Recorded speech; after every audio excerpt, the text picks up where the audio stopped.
श्रील प्रभुपाद की जय, गुरु गौरांग की जय।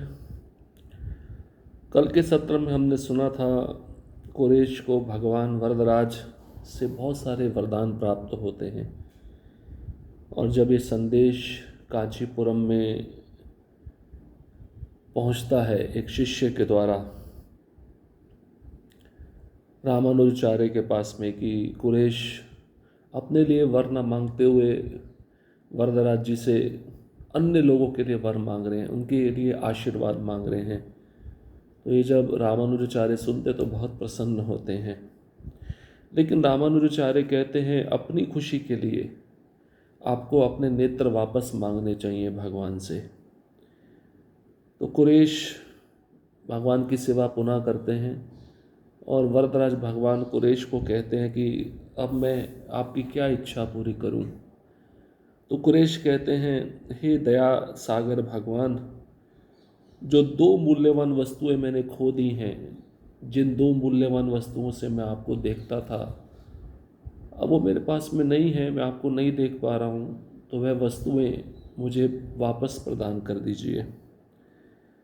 तो भगवान वरदराज की इच्छा से कुरैश की दोनों आंखें वापस आ जाती हैं और भक्तों के समूह में बड़ा आनंद फैल जाता है। पूरी तरह से कुरैश आनंद विभोर होकर भगवान से प्रार्थना करते हैं, जो पहले आपने मुझे दिया वो भी आपकी कृपा थी, अभी जो मेरे पास है वो भी आपकी कृपा है, और आगे जो मुझे मिलेगा वो भी आपकी कृपा होगी। अगर बीच में मुझसे आप कुछ छीन भी लेते हैं वो भी आपकी कृपा है। इस प्रकार से भक्त को भक्ति करते हुए भगवान पर पूरी तरह आश्रित रहना चाहिए। अब कुरैश ज़्यादा समय संसार में रहना नहीं चाहते। उनके अंतिम दिन श्रीरंगम में कैसे बीते, कैसे उन्होंने अपने अंतिम दिन श्रीरंगम में बिताए, उसके विषय में हम सुनने जा रहे हैं। कुरैश को अपनी दृष्टि वापस पाने के कुछ समय उपरांत रामानुज ने यादवाद्री से अपने पूर्व निवास स्थान श्रीरंगम में लौटने का निश्चय किया। मार्ग में वह कुछ समय के लिए मदुरै के पास वृषभाचल मंदिर में भगवान सुंदर बाहु की पूजा अर्चना करने के लिए रुके। पूर्व काल में एक महान भक्त अंडाल ने एक प्रार्थना की थी, जिसमें कहा गया था, हे भगवान हरि, यदि आप मुझे स्वीकार करेंगे तो मैं आपको 100 बर्तन मीठे चावल और 100 बर्तन मक्खन अर्पित करूंगी। तो कुरैश की जब दृष्टि वापस आ गई, रामानुजाचार्य उस समय यादवाद्री गांव से निकलकर श्रीरंगम की ओर वापस चल पड़े, और मार्ग में मदुरै नामक स्थान आता था। वहाँ पर वृषभाचल मंदिर में भगवान सुंदर बाहु का विग्रह था, उसकी पूजा अर्चना रामानुजाचार्य ने की। और पूर्व काल में एक महान भक्त अंडाल ने भगवान से प्रार्थना की थी कि आप अगर मुझे स्वीकार करेंगे तो मैं 100 बर्तन मीठे चावल और 100 बर्तन मक्खन आपको अर्पित करूंगी। ये 12 अलवार है, उसमें से एक अलवार अंडाल थी, उसके विषय में बताया गया है। ये अंडाल वह अंडाल नहीं है जो कुरैश की पत्नी है। ऐसी प्रार्थना करने के कुछ ही समय उपरांत अंडाल इस जगत को छोड़कर भगवान के धाम पर लौट गई। अब रामानुज ने भगवान सुंदर बाहु को मीठे चावल के 100 बर्तन और मक्खन के 100 बर्तन अर्पित करके उनकी इच्छा पूर्ण की। तो कुछ समय के बाद में भगवान ने तो इच्छा स्वीकार कर ली थी अंडाल की। अंडाल को भगवान ने स्वीकार करके अपने धाम में बुला लिया, लेकिन जो प्रतिज्ञा अंडाल ने भगवान के समक्ष की थी कि 100 बर्तन मीठे चावल और 100 बर्तन मक्खन भगवान को अर्पण किया जाए, वह नहीं कर पाई थी। अब रामानुजाचार्य उस सेवा को पूरा किए, उस इच्छा को पूरा किए। इस कृत्य के लिए यतिराज अंडाल के बड़े भाई के रूप में जाने गए। वृषभाचल से रामानुज और उनके शिष्य अंडाल की जन्मस्थली श्रीवल्लीपुतुर चले गए। वहाँ उन्होंने शेषशायी नारायण के विग्रह के दर्शन किए और अंडाल को समर्पित मंदिर में उन्हें प्रार्थनाएं अर्पित की। अपनी यात्रा को जारी रखते हुए वैष्णवगण अलवर, तिरुनगरी, श्री वैकुंठ और अन्य पवित्र स्थानों से गुजरते हुए अंत में श्रीरंगम पहुँचे। तुरंत सभी भक्तगण अपने स्वामी और गुरु भगवान रंगनाथ के दर्शन करने हेतु दौड़ पड़े। जब नगर के लोगों ने सुना कि यतिराज और उनके अनुयायी लौट आए हैं, तो उन्हें लगा मानो उनके जीवन प्राण लौट आए हैं। उस समय कुरैश भी आध्यात्मिक गुरु के साथ पुनः सम्मिलित हो गए। उनके नेत्रों से हर्ष तथा परमानंद के अश्रु यतिराज के चरणों में गिर गए। अब अंडाल की जो इच्छा थी, जब रामानुजाचार्य ने उसको पूरा किया, तो रामानुजाचार्य अंडाल के बड़े भाई के रूप में जाने गए। वृषभाचल में सुंदर भाऊ भगवान की पूजा करने के बाद रामानुजाचार्य अपने शिष्यों और अंडाल की जन्मस्थली को देखने के लिए श्री विल्लीपुतुर गए। वहाँ पर रामानुजाचार्य ने अपने शिष्यों के साथ शेषशाही भगवान नारायण के विग्रह का दर्शन किया और अंडाल जो भगवान को प्रार्थनाएं समर्पित करती थी, उन प्रार्थनाओं को गाकर रामानुजाचार्य ने भगवान को वह सब प्रार्थनाएं अर्पित की। अपनी यात्रा रामानुजाचार्य ने अपने शिष्यों के साथ जारी रखी। रामानुजाचार्य के साथ जितने भी भक्त थे, सभी अलवर, तिरुनगरी, श्री वैकुंठ और अन्य पवित्र स्थानों से गुजरते हुए अंत में श्रीरंगम पहुंच गए। सभी भक्त जब श्रीरंगम पहुंचे रामानुजाचार्य के साथ में, तो उस नगर के जितने भी निवासी थे अपने स्वामी और गुरु भगवान रंगनाथ के दर्शन करने हेतु सभी दौड़ पड़े। उनके मन में उत्साह जागृत हो गया। और जब नगर के लोगों ने सुना कि रामानुजाचार्य और उनके शिष्य अनुयायी वापस लौट आए हैं, तो उन सभी निवासियों को ऐसा लगा कि हमारा जीवन प्राण वापस आ गया है। उस समय कुरैश भी अपने आध्यात्मिक गुरु रामानुजाचार्य के दर्शन करने के लिए दौड़ पड़े, उस भीड़ में सम्मिलित हो गए। कुरैश की आंखों से हर्ष तथा परमानंद के आंसू गिर रहे थे और वे आंसू उनके गुरु महाराज यतिराज रामानुजाचार्य के चरणों में अर्पण हो रहे थे। अब कुरैश इस संसार में ज़्यादा समय नहीं रहना चाहते। कुरैश कैसे अपने शरीर को छोड़े, कैसे भगवत धाम वापस गए, कुरैश का अप्रकट होना, इसके बारे में हम सुनेंगे। अगले 2 वर्षों तक सभी वैष्णवों ने श्रीरंगम में अपने दिन भगवान हरि की स्तुति में भजन गाते हुए और शास्त्रों पर रामानुज के अद्भुत प्रवचनों को सुनकर पहले की तरह उपयोग किए। इस समय तक कुरैश अत्यंत वृद्ध हो चुके थे, यहाँ तक कि वे अपनी शैया से उठने में भी असमर्थ थे। इसलिए रामानुजाचार्य और अन्य भक्त प्रतिदिन उनके पास पवित्र भगवान नाम का जप करने और भगवान की लीलाओं पर चर्चा करने के लिए आते थे।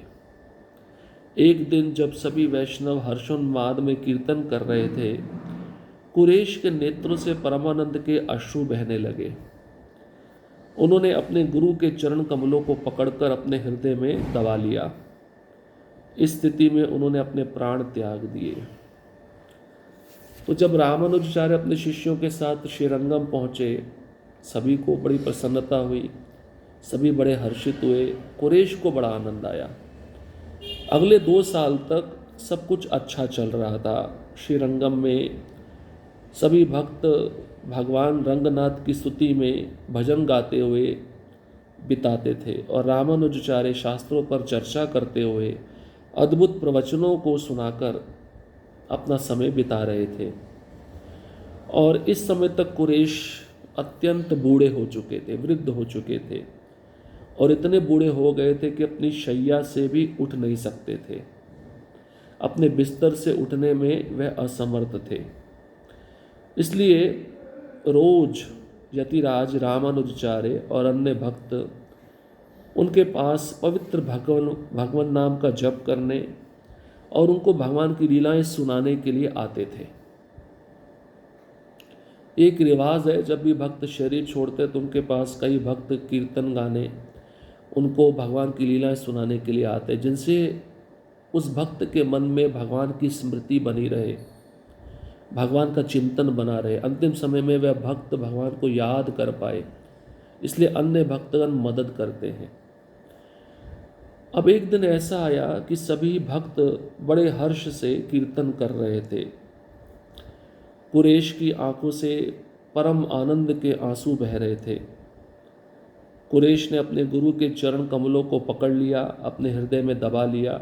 हृदय में दबा लिया मतलब हृदय में उनका चिंतन किया, और इस स्थिति में कुरेश ने अपने प्राण त्याग दिए। अपने गुरु के समक्ष हरिनाम चलते चलते, हरिनाम को लेते लेते, सुनते सुनते उन्होंने अपने प्राण त्याग दिए। इस महान वैष्णव के अपने मध्य से विदा होते देख सभी भक्त शोक में डूब गए और स्वयं रामानुज के आंसू छलक पड़े। गुरु अभी उपस्थित है और शिष्य उनसे पहले चला जाए। ऐसा कौन गुरु चाहेगा कि मेरे से पहले मेरा शिष्य जाए। तो अपने गुरु के समक्ष कुरेश ने अपने शरीर छोड़े तो रामानुजाचार्य की आंखों में आंसू आ गए। सभी भक्तों ने जब कुरेश को अपने बीच में से विदा होते देखा तो सभी भक्त शोक में डूब गए। रामानुजाचार्य के आंखों से स्वयं आंसू झलक पड़े। कुछ देर पश्चात आचार्य ने विरह की अपनी तीव्र भावनाओं को नियंत्रित किया और दूसरों से वार्ता की, उन्हें सांत्वना दी और उन्हें स्मरण कराया कि कुरेश अब निस्संदेह भगवान की प्रत्यक्ष संगति में चले गए। फिर उन्होंने कहा, कुरेश के पुत्र पराशर स्वयं भगवान रंगनाथ के पुत्र के समान हैं। आज से उन्हें अपने नेता के रूप में स्वीकार करना चाहिए। उनकी भक्ति उनके पिता की तरह है और उनकी बुद्धि अतुलनीय है। अतः वे आचार्य का पद ग्रहण करने के पूर्ण रूपेण योग्य हैं। अब बहुत समय बीत रहा था, कुरेश ने शरीर छोड़ दिया था। रामानुजाचार्य कुरेश के विरह का जो तीव्र भावना थी उन्होंने नियंत्रित किया अपनी भावनाओं पर और दूसरों से बातचीत की और दूसरों को सांत्वना दी, स्मरण कराया कि कुरेश अब भगवान के धाम वापस चले गए उनकी सेवा करने के लिए। फिर रामानुजाचार्य ने कहा कि कुरेश के जो पुत्र है पराशर, वो भगवान रंगनाथ के पुत्र के समान है। आज से उन्हें अपने नेता के रूप में हमें स्वीकार करना चाहिए। कुरेश के पुत्र पराशर की भक्ति अपने पिता कुरेश की तरह है और पराशर की जो बुद्धि है वो भी अतुलनीय है। अतएव आचार्य का पद पराशर ही संभाल सकते हैं, पूर्ण रूपेण वही योग्य हैं। फिर उन्होंने पराशर को व्यासासन पर विराजित कर उनके गले में फूलों की माला पहनाई। उन्होंने कुरेश के पुत्र को गले लगाया और उन्हें अपना सारा आशीर्वाद दिया, जिससे उन्हें परम भगवान की महिमा का प्रचार करने की शक्ति प्राप्त हुई। रामानुजाचार्य ने कुरेश के पुत्र पराशर को व्यासासन पर बिठाया, उनके गले में फूलों की माला पहनाई। कुरेश के पुत्र पराशर को रामानुजाचार्य ने अपने गले लगाया और अपना सारा आशीर्वाद प्रदान किया। गुरु जब शिष्य को गले लगाते हैं तो एक प्रकार से आशीर्वाद होता है, और यह आशीर्वाद कैसा होता है कि वह शिष्य पूरे संसार में भगवान की वाणी का प्रचार कर सके। कुरेश के मृत शरीर का कावेरी के तट पर संस्कार किया गया था और भक्तों ने शेष दिन भगवान हरि के पवित्र नामों का सामूहिक जप किया। इस तरह भक्तों के मन से समस्त विषाद दूर हो गया। अगले महीने से प्रत्येक दिन श्रीरंगम में भगवान के निवास पर कुरेश की भगवान के धाम लौटने के लिए एक महान उत्सव आयोजित किया गया था और पूरे दक्षिण भारत से वैष्णव उत्सव में भाग लेने के लिए आते थे। उत्सव में भाग लेने वाले सभी लोग, जिनमें बहुत से गरीब लोग और अपंग लोग थे, उन सभी को भगवान रंगनाथ का प्रसाद खिलाया गया। तो कुरेश का जो दिव्य शरीर था उसका अंतिम संस्कार कावेरी नदी के तट पर किया गया और भक्तों ने जो बचे हुए दिन थे भगवान हरि के पवित्र नामों का जप करते हुए बिताया। इस तरह से भक्तों के मन से भी विषाद, दुख दूर होता गया। अगले महीने से प्रत्येक दिन श्रीरंगम में भगवान के निवास पर कुरैश की भगवान के धाम लौटने के लिए एक महान उत्सव आयोजित किया जाता था। तो प्रत्येक वर्ष जिस दिन कुरैश अपना शरीर छोड़े थे, उसी दिन बहुत बड़ा उत्सव आयोजित किया जाता था उनके धाम लौटने के अवसर पर।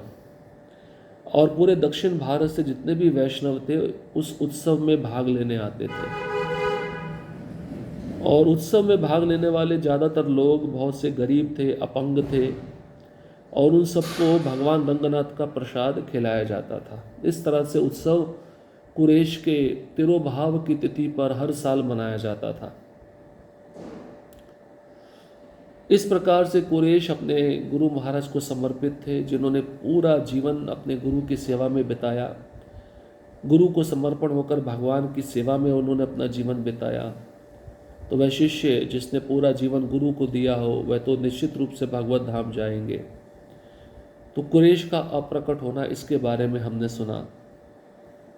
अब रामानुजाचार्य भी 100 साल के हो गए थे और वह भी कुछ समय तक रहेंगे। अब उनको भी ये भौतिक जगत छोड़कर भगवान के धाम जाना होगा।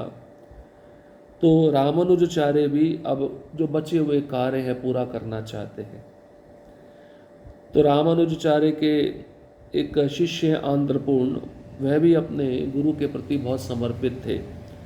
तो समर्पित होकर उन्होंने अपने गुरु के लिए क्या सेवा किया, उसके विषय में हम एक अगले सत्र में श्रवण करेंगे। हरे कृष्ण कृष्ण कृष्ण हरे हरे, हरे राम राम राम हरे हरे। श्रील प्रभुपाद की जय, गुरु गौरांग की जय।